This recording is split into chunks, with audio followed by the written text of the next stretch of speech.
The Atlanta morning sun filtered through Sweet Bean Cafe's windows as Tasha Matthews adjusted her scrubs, still creased from her night shift at Grady Memorial. Her son Malik's hand felt small in hers, his presence both comfort and reminder of why she pushed through exhaustion day after day. The cafe buzzed with its usual morning crowd. Lawyers clutching briefcases, tech workers with laptops, medical staff seeking caffeine before rounds. Behind the counter, Jake Wilson moved with practiced efficiency, his smile bright and automatic as he served each customer. "Good morning." His voice carried clearly as he greeted a white businessman, their casual banter about sports floating across the space. Tasha watched the easy interaction, remembering similar moments of exclusion throughout her life, the subtle shifts in tone, the warmth that never quite reached her. When Tasha stepped forward, Jake's smile vanished. His eyes slid past her to the customer behind, a young white woman in yoga gear. "I can help you here," he called out, deliberately ignoring Tasha's raised hand. Malik tugged at her scrubs. "Mama, why's he not looking at us?" The innocence in his question pierced her heart. At 6 years old, he was already learning these painful lessons about visibility and worth. Something snapped inside Tasha. Years of swallowing similar indignities, of teaching Malik to be polite in the face of disrespect, crystallized in this moment. She pulled out her phone and started recording. The video captured everything. Jake's warm interaction with white customers, his pointed ignorance of her presence, the growing discomfort of other patrons who noticed but said nothing. When she finally spoke up, "Excuse me, I've been waiting," his response dripped with annoyance. "You'll have to wait your turn." "I've been waiting my turn," Tasha replied, her voice steady despite the trembling in her hands. "I've been standing here watching you serve everyone else first." The cafe fell silent. Jake's face flushed, but he doubled down. "If you're going to cause a scene, I'll have to ask you to leave." Tasha felt Malik press against her leg, fear and confusion radiating from him. In that moment, she made a decision. This wouldn't be another lesson in swallowing pride, in teaching her son to accept invisibility. "No," she said clearly, phone still recording. "I won't leave, and I won't be quiet about this anymore." Other customers began pulling out phones, sensing the weight of the moment. Jake's manager emerged from the back, but instead of addressing the discrimination, she asked Tasha to stop recording. "This is a private business," she said, her smile tight and professional. "And I'm a paying customer," Tasha responded. "Or at least I was trying to be." Later, sitting in her car, Tasha stared at the video. Her hands shook as she typed out a post. "This is what it looks like. This is what we face every day. #JustiCaparaTasha." She hit send before doubt could stop her, not knowing she just lit a spark that would change not only her life but her entire community. Within hours, the video began spreading. Comments flooded in, some sharing similar experiences, others expressing shock and outrage. Local activist groups reached out, offering support and resources.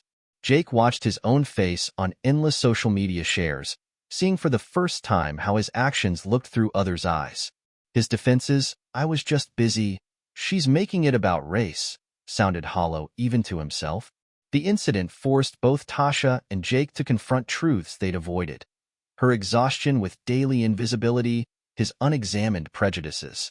Neither realized yet how their lives would intertwine, how this moment would catalyze growth and understanding in ways they couldn't imagine. The video's impact rippled through Atlanta like waves in a pond.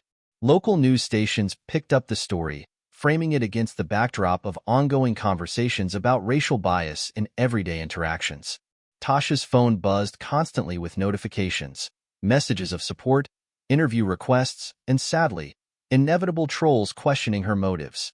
At her nursing station, colleagues who'd never acknowledged her struggles suddenly wanted to talk about race. Some offered genuine support, while others uncomfortably defended Jake, revealing their own biases.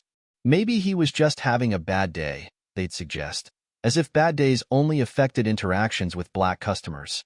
Malik's teachers called, concerned about his emotional state. He'd become quieter in class, drawing pictures of the cafe incident over and over. Each crayon sketch showed his mother standing tall, but himself smaller and smaller in the background. Meanwhile, Jake faced his own storm. Sweet Bean Cafe placed him on administrative leave pending investigation, but the real punishment came from social media. His name and face spread across platforms, with some calling for boycotts while others defended him as a victim of cancel culture. His family's reaction surprised him most. Over Sunday dinner, his mother tearfully recalled times she'd witnessed similar discrimination but stayed silent.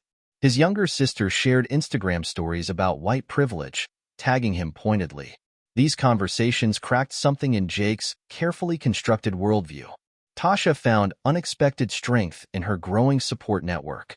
Local activist groups helped her channel the attention into meaningful dialogue. She started attending community meetings, sharing her story alongside other women who'd faced similar experiences. One evening, as she described the incident to a packed community center, something shifted. "This isn't just about coffee," she realized aloud. "It's about being seen. About teaching our children they deserve respect in every space they enter." The room erupted in understanding. Other parents shared stories of preparing their children for discrimination, of the exhausting dance between asserting dignity and ensuring safety. Linda Martinez, a longtime community organizer, approached Tasha after the meeting. "Your voice matters," she said simply. "Will you help us build something larger than this incident?" Together, they planned a series of conversations for change, forums where people could share experiences of discrimination and work toward solutions. The first event filled every seat in the community center. Jake, watching news coverage of these meetings, felt increasingly isolated. His attempts to defend himself online backfired, leading to deeper examination of his behavior. Late one night, he found himself watching videos about implicit bias, confronting uncomfortable truths about his automatic responses to customers of different races. His former high school teacher, Mrs. Washington, reached out after seeing the video. As one of few black teachers he'd had, she offered perspective he desperately needed. "The question isn't whether you meant to discriminate," she explained. "It's why your instincts led you there, and what you're going to do about it now." The cafe's corporate office announced mandatory sensitivity training, but both Tasha and Jake knew surface-level solutions wouldn't address deeper issues. Real change required more than corporate band-aids on systemic wounds. Local businesses began reaching out to Tasha's group, asking for guidance on creating more inclusive environments. What started as one viral video was becoming a movement for concrete change in their community. 3 months after the incident, Jake stood nervously at the back of another community forum. He'd attended several secretly, but this time he planned to speak. Watching Tasha lead discussions with grace and strength had shown him a path forward beyond shame and defensiveness. When he raised his hand during the open discussion, the room tensed. Tasha paused, recognition flickering across her face. This was the moment that could either heal or deepen wounds. "I'm Jake Wilson," he began, voice shaking, "and I'm here because I need to do better. Not just apologize, but understand." The silence felt electric as he described his journey from defensiveness to awareness. "I've learned that intent doesn't erase impact. My ignorance hurt people, and that responsibility is mine to bear." Tasha watched him carefully, noting the absence of excuses in his words. After the meeting, she approached him. Their first real conversation happened over cooling coffee and empty chairs, while volunteers stacked chairs around them. "I want you to understand something," she told him. "That morning wasn't just about coffee. It was about my son watching his mother be treated as invisible. About every time I've swallowed my dignity to keep the peace." Jake listened, really listened, perhaps for the first time in his life. He shared his own story, growing up in a bubble of privilege, never questioning the subtle prejudices that shaped his worldview. This conversation became weekly meetings. Sometimes they were painful, confronting hard truths about power and privilege. Other times, they found unexpected common ground. Both knew the struggle of living up to others' expectations, though from vastly different perspectives. Malik, initially shy around Jake, gradually warmed up as he saw his mother's growing ease. One afternoon, he showed Jake his drawings, now featuring scenes of people of different colors sharing coffee and smiles. The community noticed this unexpected alliance. Some criticized Tasha for letting him off easy. Others praised them for modeling real dialogue across racial divides. The truth was more complex than either narrative suggested. Jake started volunteering with youth programs, learning from kids like Malik about their experiences navigating a world that often feared or dismissed them. Each story added depth to his understanding of systemic racism's impact.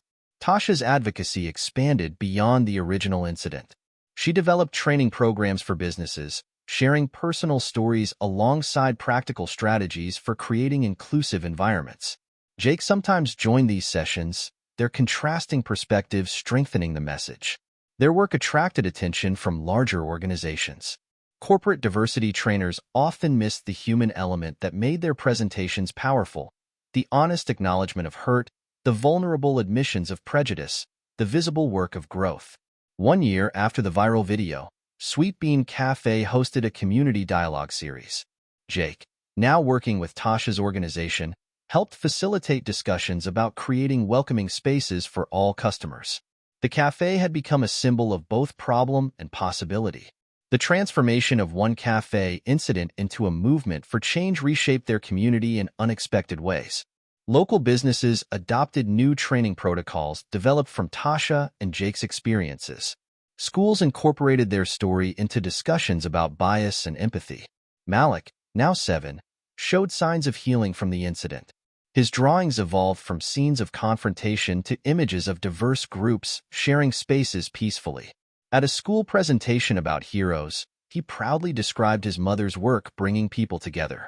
Tasha's nursing colleagues reported subtle but significant changes in hospital culture. Staff meetings now included regular discussions about cultural competency and patient experiences. Her story had opened eyes to discrimination in healthcare settings, leading to institutional changes.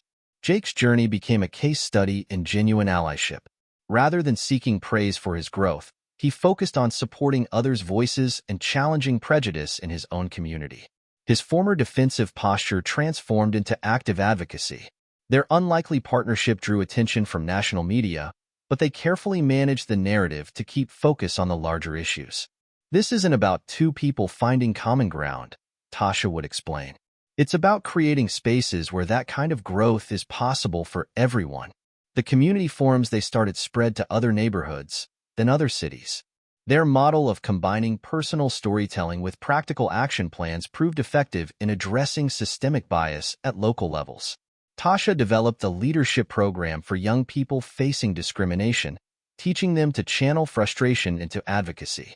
Jake worked particularly with privileged youth, helping them recognize and challenge their own biases early.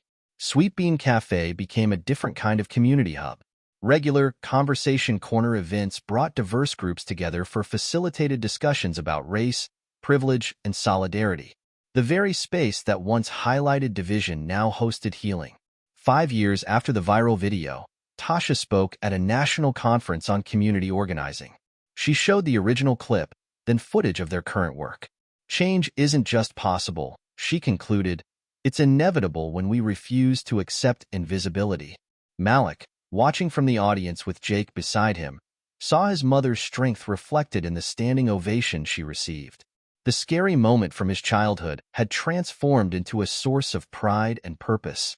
Their story became part of local history, taught in schools as an example of how individual actions could spark collective change.